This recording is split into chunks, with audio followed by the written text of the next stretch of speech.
పలంనేరులో ఉంటాను. గంటా కాలనీలో నేను ఉంటాను. నేను 5 ఏళ్ల ముందు నేను నా భర్త గురించి కంప్లైంట్ ఇచ్చేదానికి పోలీస్ స్టేషన్కి వెళ్ళాను. ఆడ వెళ్ళి నాకు ఇట్లా పెట్రోల్ వేసి కాల్స్తానన్న దానికి నా హస్బెండ్ పోలీస్ వాళ్ళు చూసి వాళ్ళ మీద కేసు పెట్టారు. అప్పుడు ఆ కంప్లైంట్లో నేను మొబైల్ నెంబర్ రాసి ఇచ్చిన దానికి ఆ మొబైల్ నెంబర్లో తీసుకొని కిరణ్ అనే అతను 5 ఏళ్ళ నుంచి నాకు చాలా హరాస్ చేస్తున్నాడు. దానివల్ల ఈయన ఇట్లా సతాయిస్తూ ఉన్నాడు అనేసి నేను దేవేంద్ర అతను నాకు ఫ్రెండ్, ఆయనకి నేను చెప్పాను. ఆయన ఏం చెప్పారంటే, నాకు ఉమా అనే అతను నాకు ఫ్రెండు, నాకు తమ్ముడు కూడా అవుతాడు, తనకి నేను చెప్తాను అనేసి తన దగ్గరికి తోడుకొని వెళ్ళి తనకి తెలియజేశాడు. తను తెలియజేసిన తర్వాత ఆయన నేను మాట్లాడతాను అనేసి తను భయపెట్టాడు. కిరణ్ అనే అతనికి భయపెట్టి మాట్లాడాడు. అందుకు తను ఉమాశంకరు తనకి భయపెట్టి ఈయన దగ్గర నేను సహాయం పొందాలా అనేసి నేను అనుకుంటే ఈయన మరో ఉద్దేశం పెట్టుకొని నన్ను నేను ఒకరోజు నాకు చాలా బాధేసింది కాబట్టి నేను కొండపైకి వెళ్ళాను. దేవరకొండపైకి వెళ్ళాను, సూసైడ్ చేసుకుందాము అనేసి.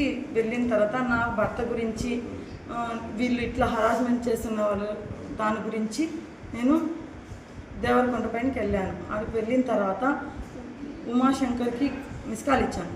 ఇట్లా నేను చాలా కష్టంలో ఉన్నాను అన్నయ్య, నేను చాలా బాధలో ఉన్నాను, ఇట్లా నేను చావేదానికి వచ్చాను, ఇప్పుడు నేను ఏం చేయాలో నాకు దిక్కు తోచట్లేదు అన్నయ్య అంటే, సరే నువ్వు ఏం భయపడద్దు వద్దినా నేను వస్తా అన్నాను అనేసి నాకు చెప్పాడు. నేను ఎక్కడున్నాము అంటే, నేను ఇప్పుడుదా పోలీస్ స్టేషన్లో వెళ్ళాను, నేను జాయిన్ అయ్యేసి 1 గంట లోపల నేను వచ్చేసాను, నువ్వు ఆడే వెయిట్ చేయి, నేను మీ ఫ్రెండ్ని కూడా తోడుకొని వస్తాను దేవేంద్ర అని, నువ్వు ఏం చేసుకోవద్దు బిడ్డలు ఉన్నారు కదా అనేసి నాకు నచ్చ చెప్పి ఆడే ఉండమని చెప్పినందుకు నేను ఆడ వెయిట్ చేసి ఉండగా తను వచ్చాడు, ఒంటరిగా వచ్చాడు. వచ్చిన తర్వాత నేను ఆయన ఎక్కడ నీ ఫ్రెండ్ అని చెప్తే వస్తాడు అనేసి నాకు చెప్పి నాకు నా బిడ్డలకి ఒక కూల్ డ్రింక్ ఇచ్చాడు. బిడ్డలకు ఒకటి ఇచ్చాడు, తను ఒకటి తాగాడు, నేను తాగాను. తాగిన మరుక్షణం నా మీద మరో ఆలోచనతో పెట్టుకొని నన్ను బలవంతం చేశాడు ఆడ కొండపైకి. అలా చెయ్యొద్దు అనేసి నేను కాళ్ళు పట్టుకున్నా, నేను నీ దగ్గర సహాయం కోసం వచ్చాను, నువ్వు అలా చేయకూడదు, నన్ను ఎంతగా నేను అడుగుతున్నా కూడా లేదు. నా పెద్ద బిడ్డ అడ్డొస్తే కూడా తనకి ఒక చెంప దెబ్బ కొట్టి తనకి నన్ను అలా బలవంతం చేశాడు. నేను సైలెంట్గా ఉండిపోయాను, భయపడి. నేను ఇదిగా పోలీస్ కదా, నువ్వు ఏం చెప్పినా మూడో మనిషికి చెప్తే నేను చంపేశాను అని నాకు బెదిరించినందుకు, నన్ను బ్లాక్మెయిల్ చేసినందుకు నేను సైలెంట్గా ఉండిపోయాను.